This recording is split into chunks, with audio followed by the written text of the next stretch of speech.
Membaca jabatan ilmu merupakan antara peribahasa yang tidak asing lagi dalam masyarakat kita. Ia sering diungkapkan bagi menggalakkan orang ramai menjadikan membaca sebagai satu amalan yang wajar diterapkan. Banyak kajian telah membuktikan bahawa budaya membaca tidak hanya menambahkan ilmu pengetahuan semata-mata tetapi juga dapat mengurangkan tekanan, meningkatkan daya tumpuan, menambah kualiti tidur serta mampu membuatkan seseorang itu merasa lebih tenang.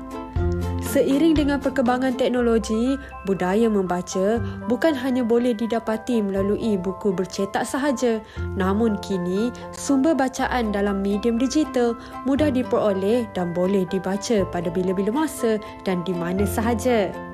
Sudah terang lagi bersuluh bahawa amalan membaca dapat mendatangkan pelbagai kebaikan serta mampu melahirkan sebuah masyarakat yang berilmu. Namun persoalannya, adakah rakyat Malaysia sedar akan kepentingan amalan membaca ini dan bagaimana cara memupuk tabiat suka membaca kepada masyarakat?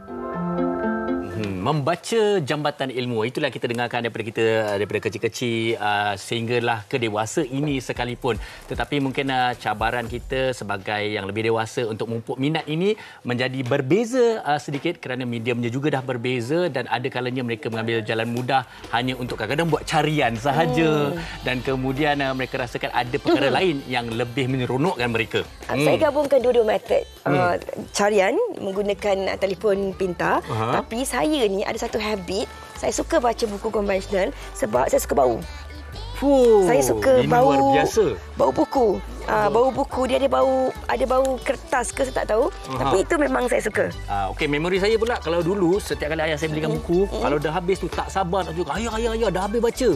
Itu kenangan-kenangan yang memang kita tak dapat lupakan dan kita akan kembalikan dan kongsikan bersama dengan anda pada hari ini, bukan saja bersama adik-adik yang anda dah saksikan tadi sebelum kita berehat, tetapi juga bersama dengan tetamu-tetamu kita. Kita ucapkan selamat datang. Terima kasih kepada yang paling hampir dengan Fiza ni, Puan Cahaya Abdul Manan, Pengerusi Pertubuhan Penggalak Membaca Malaysia PPMM, dan juga di tengah ni adalah adik Ariana Nur Hasri yang sangat gemar membaca, yang akan juga diceritakan oleh ibunya Fauziah Abu Hassan, ibu kepada Ariana sebentar saja lagi. Mungkin Puan Cahaya boleh kongsikan dahulu. Ya, okey. Puan Cahaya, bila cakap tentang membaca, kita dah bincangkan tentang cabaran pada hari ini nak menggalakkan. Jadi Puan sendiri melihat keadaan generasi terkini, bagaimana untuk kita terus memupuk minat mereka membaca? Sebenarnya, kalau kita nak anak kita diminat membaca, satu, ibu bapa kena main peranan yang sama. Contohnya saya sendiri, memang masa saya mengandungkan anak yang sulung tu, saya dah mula membaca untuk dia ketika dia dalam kandungan. Wow. Saya dah mula. Jadi hampir tiap hari saya baca. Jadi dari situ bila anak saya lahir, memang dia pun minat membaca dari situ. Okey, dan satu lagi, parents juga, kalau kita nak ikutkan metod, semua metod yang ada di Malaysia ni semuanya bagus. Tak kira metod apa pun semuanya bagus. Cuma sama ada metod tu sesuai atau tidak dengan anak tu. Sebab anak ni dia berbeza-beza. Ada anak dia boleh terima yang tiada logik gabungan. Ada anak dia tak boleh terima. Ada anak dia boleh terima. Jadi kita sebagai ibu bapa kena tahu, adakah anak kita ni boleh terima metod yang ni ataupun ada anak ni boleh terima metod yang ni. Okey? Dan sebab itulah saya sendiri menciptakan satu metod saya sendiri di mana metod ini sesuai untuk kanak-kanak istimewa. Okey, itu kita kongsikan sebentar lagi. Tapi kita nak bertanya kepada Puan Fauziah Abu Hassan juga. Kalau macam tadi apa yang dikongsikan oleh Puan Cahaya kan, penerimaan anak ini pastinya berbeza-beza kan. Kadang-kadang ada anak ni mudah nak terima, ada anak mungkin beza caranya. Tapi macam Puan sendiri yang iaitu bagi Ariana sendiri, kami difahamkan beliau ada disleksia. Okey, sebagai ibu terlebih dahulu, bila dapat tahu dan bagaimana Puan Fazah terus memberi galakan untuk memberi kepercayaan bahawa beliau juga boleh membaca? Macam ni, bila je anak tu tak tahu, saya dapat tahu benda ni lambat sebenarnya. Bila dah umur dia 5 tahun, darjah 5, baru start saya usahakanlah, sebab dah tak boleh pergi sekolah biasa, tak boleh baca langsung. Jadi saya usahakan, alhamdulillah, jumpa bahagian cahayaku ni, barulah dapat Okey, tapi pada peringkat awal pasti ramai ibu bapa juga ramai tidak mungkin menyedari peringkat awal. Jadi bagaimana pada peringkat awal tu dapat tahu yang anak ni anak saya tak boleh baca dan dia didiagnose ada disleksia? Pada peringkat awal sebenarnya lah dulu saya pernah susah lah. Jadi saya tak ada peluang untuk bawa dia, saya asyik bekerja je. Jadi nak bawa dia pergi hospital pun masa tu sibuk dengan kerja. Jadi alhamdulillah akhirnya saya berkahwin. Setelah bercerai, saya berkahwin baru. Suami saya itulah yang orang kata boleh bincang dengan dia cakap dengan dia macam mana bang, anak tak tahu, kata tak boleh membaca, macam mana ni. Lepas tu suami saya kata cuba try lah, carilah. Kita ni kalau ada duit pun tapi kita anak kita tak boleh baca pun macam mana, kata kan. Jadi saya pergi, saya tengok dalam FB, scroll baru kita cari medium yang sesuai. Okey, mungkin Ariana boleh kongsikanlah juga kan Ariana, bila mula-mula tu susah nak belajar membaca tapi sekarang dah pandai membaca, happy tak?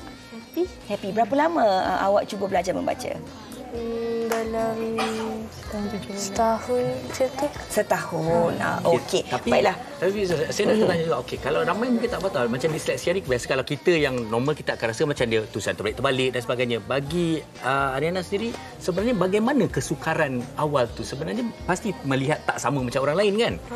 So sebenarnya macam mana keadaan tu? Macam nampak macam pakai kasut nampak macam terbalik macam tu. Tulisan terbalik macam susah nak faham macam nombor. Kalau nombor tu nombor 5 tu ada terbalik. Okey, baiklah.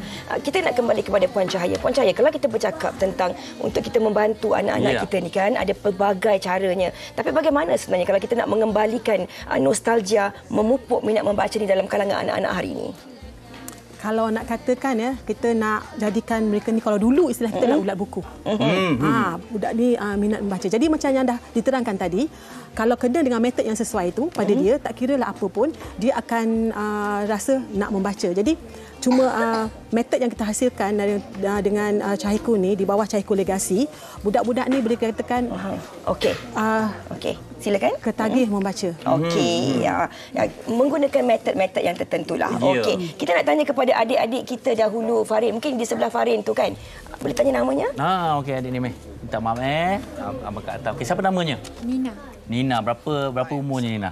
15. Okey, Nina, biasa kalau umur 15 tahun ni biasa orang suka main gadget ataupun kadang-kadang membaca melalui tablet dan sebagainya. Tapi apa yang membuatkan Nina sendiri gemar untuk baca buku fizikal ni, buku ni? Fizikal. Sebab bila kita baca buku tu, rasa dia lain, feel dia lain. Berbanding baca dengan dalam gadget, dengan buku rasa dia lain. Okey, macam Kak Fiza tadi ada suka bau buku tadi tu. Okey. Dan antara bahan bacaan yang disukai, ada orang suka novel, ada orang suka buku motivasi dan sebagainya. Bagi Nina sih macam mana? Saya lebih suka berbentuk komik, berbentuk bergambar. Okey, awak suka berbentuk komik, berbentuk gambar. Kenapa awak suka macam tu? Sebab saya suka tengok berwarna. So macam kalau tulisan kan bosan. Bagi saya bosan. So kalau bila bergambar tu kita rasa lagi excited, lagi suka untuk tengok. Okey. Macam Mamang pun dulu masa tadika suka tengok gambar je. Jadi cerita balik gambar tu. Tapi tak besar lain kan, dia ada penceritaan. Okey, baik. Kita ada banyak lagi perkongsian mengenai memori ataupun minat membaca ini. Kita terus dengarkan daripada pendapat mereka di luar sana tentang topik kita hari ini. Silakan. Puan minta maaf. Saya secara jujurnya memang jarang membaca. Saya rasa last saya membaca masa saya study mungkin 10 tahun lepas. Last buku mungkin buku untuk exam lah. Saya memang bukan orang yang suka membaca, tapi masa saya sekolah menengah dulu memang saya suka baca novel. Sebab saya daripada Kelantan, jadinya saya nak memperbaiki saya punya bahasa. Saya baca novel bahasa Melayu dan juga bahasa Inggeris. Kalau saya ingat yang bahasa Inggeris, saya punya favourite penulis nama dia Daniel Steele. Sampai sekarang memang dia adalah beberapa series novel yang dia keluarkan. Saya ikutkan last kali baca saya pada waktu zaman saya belajar lah. Tapi sejak saya masuk bekerja, jadi saya kena lebih membaca untuk faham lebih-lebih berkaitan dengan perintah kerajaan semua. Sebab saya kerja kerajaan. Bagi saya penting membaca kerana bila kita membaca, kita dapat menambah ilmu pengetahuan kita. Untuk macam kalau kita orang kata baca surat khabar kan, kita dapat tahu isu semasa berkaitan dengan negara kita lah. Kita boleh sekarang ni kan semua dah ada dekat hujung jari. So kita search je, memang kita tahu kat tempat ni ada apa, makanan apa yang ada dekat sini, apa yang menarik dekat sini. So semua tu bila dah ada kat jari dah. Kalau dulu nak kena ada buku, nak kena bawa buku tebal-tebal kan. So sekarang ni nak membaca tu semua dekat hujung jari. Sekarang ni buku pun dah dalam bentuk PDF semua kan. So senang sekarang ni. Okey, di sebelah sini bersama dengan saya ialah Puan Shirin binti Ismail, teacher Shirin, bersama dengan anak-anak muridnya. Kita ada Aryan. Siapa Aryan? Angkat tangan. Aryan. Okey, Awali. Dan juga Muhammad Saif. Okey, baik, katanya nak tunjuk kebolehan membaca bersama dengan rakan-rakan kita atau mereka yang sedang tengok kita ni. Okey, kita mulakan dengan Aryan dulu. Okey, Aryan, silakan. Aryan baca apa tu? Okey, silakan, tak apa. Teacher pegangkan mic dia. Abang kerana tidak mempunyai anak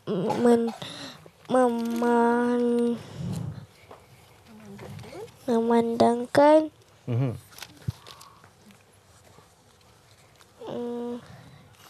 Okey. Memandangkan kamu juga sudah tua. Adalah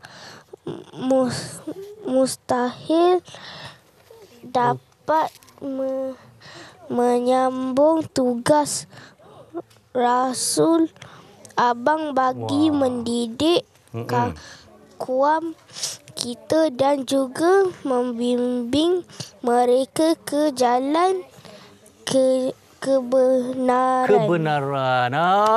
Tahniah Aryan. Okey.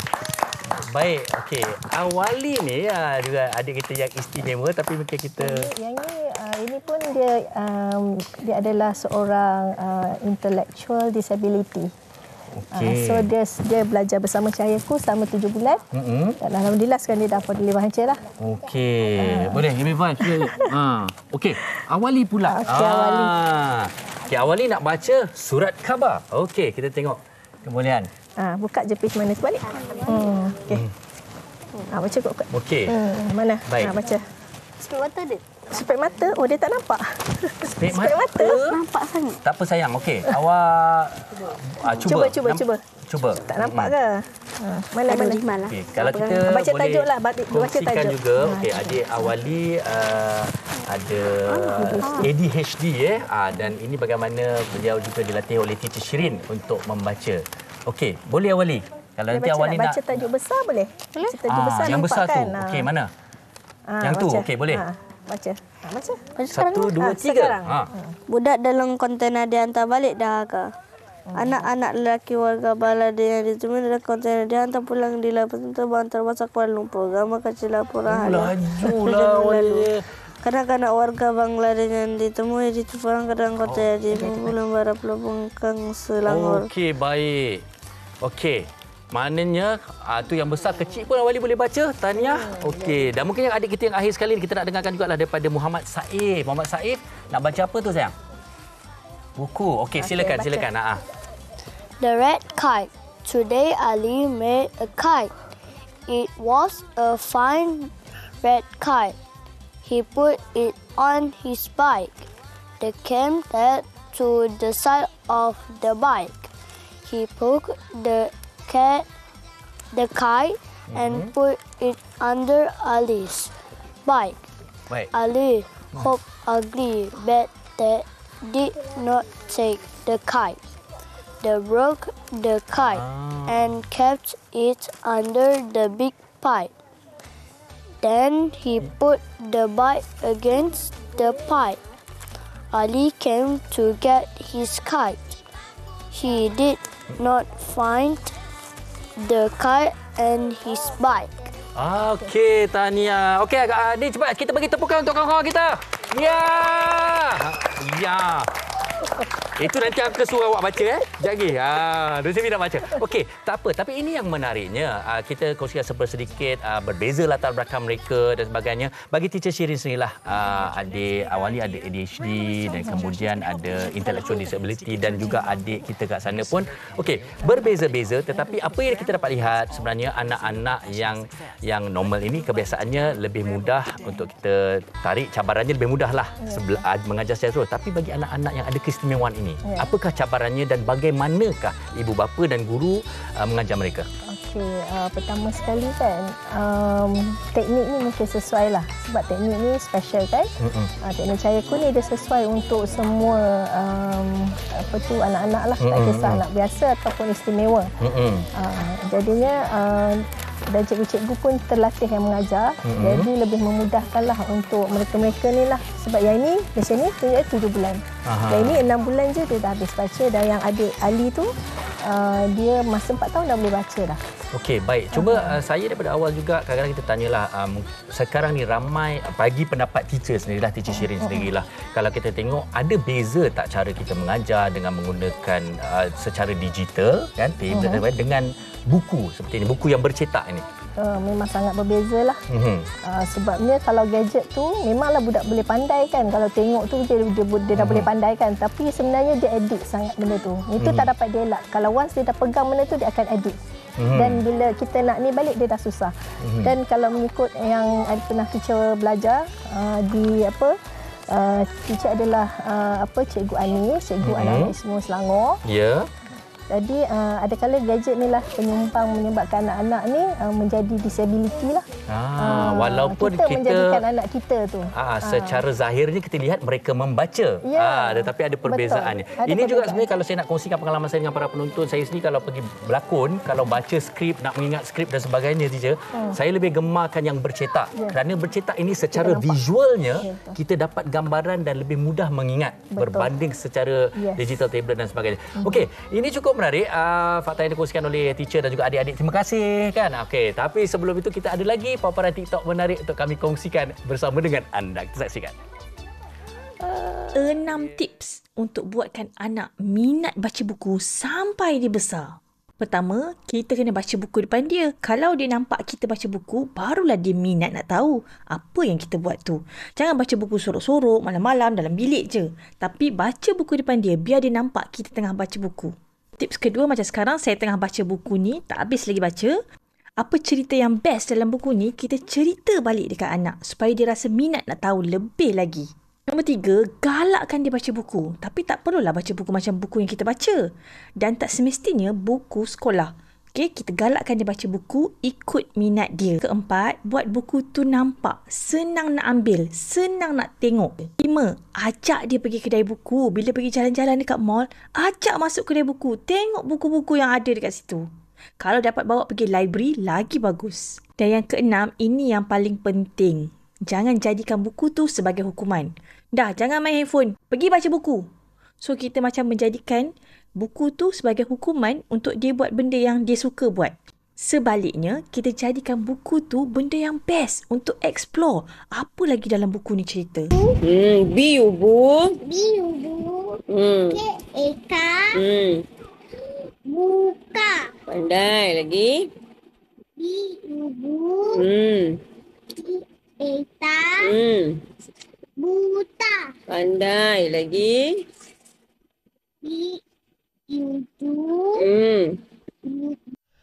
Ambil satu buku kat belakang ni. Kita cuba. Okey, kita ambil yang ni. Nampak? Buku. Banyak buku ni. Membaca Jabatan Ilmu. Jangan lupa. Shoot dulu. Apa-apa Roger. Itu dia ada pelbagai teknik untuk kita galakkan anak-anak kita membaca. Seksi suara. Oh, itu dia. Saya ingat awak banyak buat ni ke? Ahli bahasa ke apa? Ahli suara. Okey. Ini daripada Zaidalani Zainal Abidin. Okey. Fiza dah ni kan. Ambil yang ni kita baca. Okey. Anak sulung saya ada speech delay juga. Alhamdulillah sekarang dah umur 8 tahun, dah pandai membaca. Dalam masa 5 bulan saja pandai membaca selepas saya hantar dia ke prasekolah. cikgu sangat membantu. Anak saya pun dah nak ikut saya membaca di rumah. Dan itu antara komen-komen yang kita dapat kongsikan. Okey, kalau yang ini pula kita ada dari Orchid Putih. Orchid Putih ada kat sini. Okey, sebab minat membacalah di rumah ada hampir 1000 buku bacaan pelbagai jenis. Saya buat macam mini library khas sudut bacaan. Malah semua jiran kawan boleh pinjam. Baru-baru ini saya sedekahkan kepada pusat ilmuwan. Setiap bulan mesti beli 5 buah buku, terlalu minat membaca. Tahniah. Okey, 5 buku untuk baca. Okey, tadi kita dah tanya kepada adik ni kan. Okey, ada mic tak dekat adik hujung sana tu? Okey, siapa nama awak? Ryan. Ryan ada membaca buku tak? Ada. 1 bulan 1 ke ataupun 6 bulan 1? Lebih kurang 2 ke 3 buku lah macam tu. 2-3 buku sebulan? Awak suka jenis apa? Jenis apa? Saya lebih suka gemar baca macam buku komik. Buku komik. Okey. Boleh share komik apa awak baca? Komik jenis manga. Manga, okey. Sebab ada gambar cantik-cantik. Ibu ayah yang belikan ke ataupun awak kumpul duit sendiri? Usually saya, kalau saya nak pergi beli, saya minta mak bapak saya bawa saya pergi kedai buku beli. Okey, sokongan daripada ibu bapa tu pun penting, Farin. Okey, adik yang sebelah. Siapa namanya? Minat buku yang macam mana? Nama saya Khadijah. Saya minat novel. Novel macam mana tu yang awak minat tu? Apa-apa je lah, saya okey. Pilot Cafe dah baca Pilot Cafe? Pilot Cafe tak boleh dah. Novel cerita. Jangan. Nanti orang dah besar baca Pilot Cafe tu. Okey, tapi memang awak minat novel lah. Di mana kalau mana-mana yang ada cerita-cerita, perceritaan dan sebagainya kan. Okey, tadi saya teringat adik ni kata, Ryan kata tadi, dia minat manga. Abang dulu kalau cerita dekat pakcik-pakcik yang kameraman ni pun, Alam Perwira. Saya ingat Alam Perwira. Jifat. Saya sekarang dia tergelak ni. Saya ada satu betul kalau penerbit kita katakan, kalau kecil-kecil dulu zaman kita, komik Doraemon, Shin-chan. Betul. Alam Perwira. Kalau lama lagi, apa dia sayang? Boy. Yang ni terkini. Upin Ipin. Kalau lagi lama, lagi legend. Buku terakhir yang saya baca belum habis sampai sekarang. Apa tu? Dekat Runner. Dekat runner inilah sebenarnya kalau kita lihat memori kita, perbezaan dia sememangnya orang kata bila membaca ini apa-apa juga akan memberikan manfaat, tetapi juga apa juga pengisian juga sangat harus diperpentingkanlah sebenarnya kerana ini memberikan ilmu dan membina minda anak-anak kita. Baik, jadi sekali lagi kita ucapkan terima kasih kepada semua tetamu-tetamu kita, Puan Cahaya, Puan Fauziah dan juga Ariana. Moga Ariana terus menjadi inspirasi bukan saja kepada mereka yang mungkin ada disleksia, juga kepada ibu dan juga kepada Teacher Shirin kita bersama kita pada hari ini. Ya, tapi mungkin Puan Cahaya boleh kongsikan sedikit sebagai rumusan kan. Bagaimana sebenarnya kita nak mendidik diri kita sebagai ibu bapa agar budaya membaca ni tak hilang di telan zaman. Yang pentingnya ibu bapa ni jangan kedekut lah. Yang maknanya kalau anak tu nak masuk ke kedai buku, bawa je. Ibu bapa tu dia kata tak apa kita pergi sini dulu kan. Kemudian tu nak berbelanja walaupun macam mangga tadi tu mahal kan. Dia sanggup berbelanja lah. Jadi penting ibu bapa tu kena didik diri dia dulu. Dan dia boleh salurkan pada anak. Ada tak kadang-kadang kita perlu tukar juga. Kadang-kadang kita reward dengan anak-anak kita ni dengan toys. Tapi kita tukar dengan buku cerita boleh. Tapi pastikan anak tu pandai baca dulu. Okey. Tidak membazir juga. Okey, dan juga jenis bacaan juga sangat penting. Lebih baik kalau dipelbagaikan. Baik, kita sekali lagi nak cakap sekali lagi terima kasih kepada semua.